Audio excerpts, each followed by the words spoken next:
আসসালামু আলাইকুম। এখন আমরা আলোচনা করব একটা পাইলের ডিটেলস নিয়ে।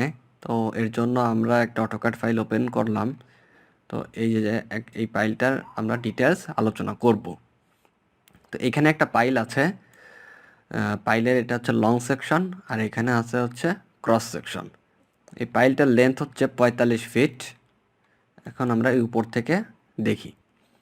তো এটা হচ্ছে ইজিএল এক্সিস্টিং গ্রাউন্ড লেভেল, যেটা এটা হচ্ছে finished head level of pile, মানে পাইল যেখানে শেষ হবে সেইটা। এখানে দেওয়া আছে নো কনক্রিট, ডাবল লুপ এখানে ইউজ করতে হবে। এখানে এটা হচ্ছে ডাবল লুপ এখানে ইউজ করতে হবে। আচ্ছা, এইখান থেকে যে হাইটটা আছে টোটাল, এটা হচ্ছে মানে এইখান থেকে এটা হচ্ছে 3 ফিট। আর এইখান থেকে এই পর্যন্ত হচ্ছে লেখা আছে ভেরিয়েবল অ্যাজ পার সাইট, মানে যে জায়গায় কাজ চলে সেইখানে যেরকম থাকে সেই হিসাবে, বাট 3 ফিট উপরে থাকতে হবে এইখানে, যেটা পরবর্তীতে ভেঙে ফেলা হয় এই 3 ফিটটা।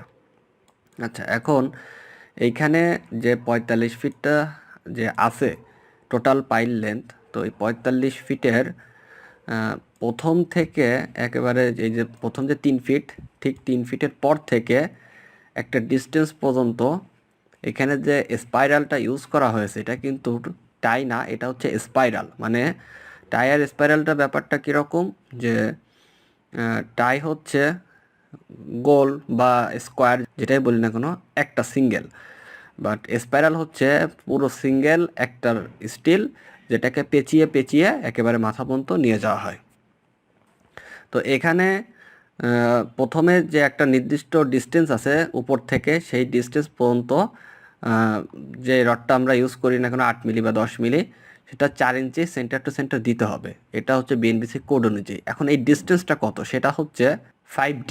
মানে এই যে পাইলের যে ডায়া, এটা যদি 20 ইঞ্চি হয় তাহলে 5D হচ্ছে 100 ইঞ্চি। তো যে সেটা আসতেছে প্রায় 8.5 ফিট। এটা এই পর্যন্ত হচ্ছে 4 ইঞ্চি সেন্টার টু সেন্টার দিতে হবে। এরপরে যেটা আছে বাকিটা, সেটা হচ্ছে 7 ইঞ্চি সেন্টার টু সেন্টার দিলেই হবে, 7-8 এরকম। আর হচ্ছে 3 ইঞ্চি যে কাভারটা আছে, সে কাভারটা দিতে হবে 3 ইঞ্চি বা ক্লিয়ার কভার। আর নিচে এইখান থেকে এতটুকু হচ্ছে 18 ইঞ্চি, এটা রাখতে হবে।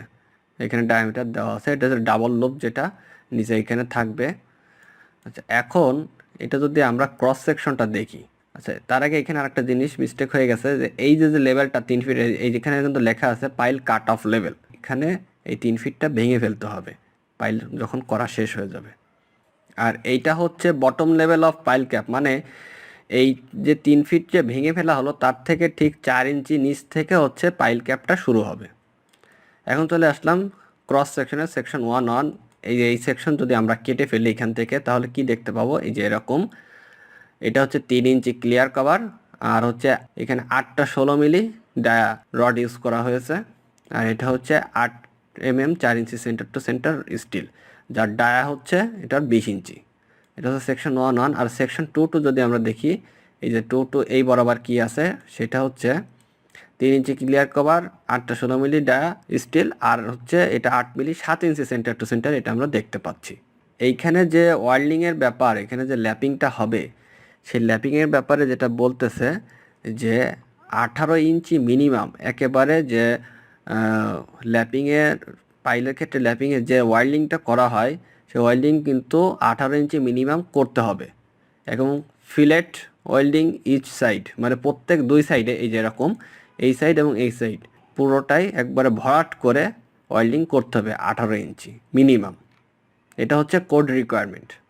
এখন এই যে যে টোটাল জিনিসটা দেওয়া আছে এখানে, এইটা দেখেই একটা সাইট ইঞ্জিনিয়ারকে সেইভাবেই তার কাজটা করতে হবে। এবং এইখানে যেটা দেওয়া আছে, সিমেন্ট যেটা ব্যবহার করতে হবে, এখানে বলতেছে cement same to PCC, cement same to same one, M BM, এগুলোর কিন্তু ডিটেলস আলোচনা আমরা অলরেডি করে ফেলেছি সিমেন্টের পর্বে।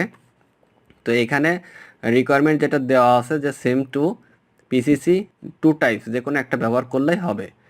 আর হচ্ছে স্যান্ডের ক্ষেত্রে যেটা বলতেছে, যেটা এফএম হচ্ছে 2.4, এটা ইউজ করতে হবে। কোর্স এগ্রিগেটের ক্ষেত্রে 12 mm ডাউনওয়ার্ডেড এবং 20 mm ডাউনওয়ার্ডেড, মানে 20 মিলি এর নিচে ইউজ করতে হবে স্টোন চিপস। আর মিক্সড রেশিওর ক্ষেত্রে যেটা দেওয়া আছে 1:1.25:2, এই রেশিওতেই কিন্তু করতে হবে। এই রেশিওতে করলে 28 দিনে কিন্তু 4000 PSI পাওয়া সম্ভব। এই রেশিওটা কিন্তু খুব সুন্দরভাবে মেনটেন করতে হবে, আদারওয়াইজ কিন্তু হবে না। তো এই ছিল পাইল নিয়ে ডিটেলস আলোচনা।